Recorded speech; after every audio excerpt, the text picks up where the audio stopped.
Guys, nagpapatrabaho ako ng taniman ng gulay.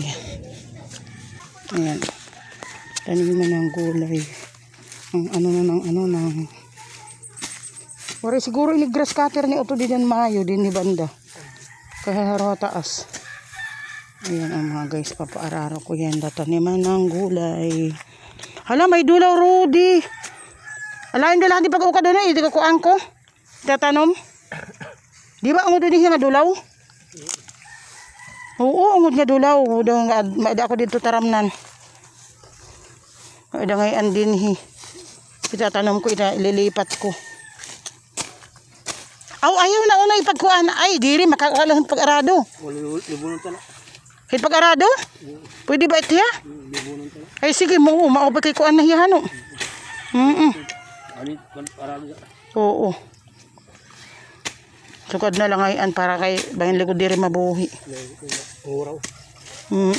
Ayan mga guys, ang trabaho dito sa sama ganyan. Ang tawag niyan pagsigad. Ayan yung kaibigan ko si kapitbahay si Rudy. Ayan mga guys, yung pag-aararo. Ay, pagsurod pala, pagsurod. Surod ang tawag yan, ewan ko anong tawag yan sa Tagalog. Basta pagsurod yan, yung tapos na yan araduhin. Araro, tapos na yan inararo. Ayan, pagsurod na. Tapos tataniman na ng... Si Kuya Tonyo yan ano? Kuya Tonyo?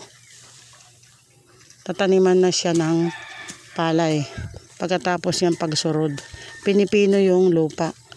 Ayun na yung palay, ayun na. Mga ilang buwan na yan, Rudy, suwat kadag ko. Ito nga tanom. Duha?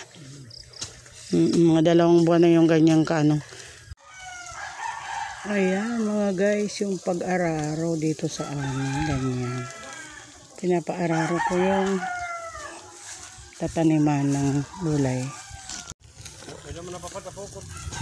Mga sikanan ko si Oto. Kahit bago ko no mahal.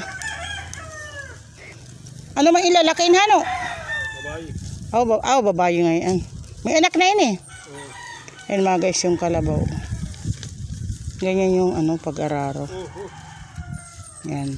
Pinapaararo yung pinapabungkal yung lupa para mataniman ng gulay. Nagpapaarado taranuman ng ganas.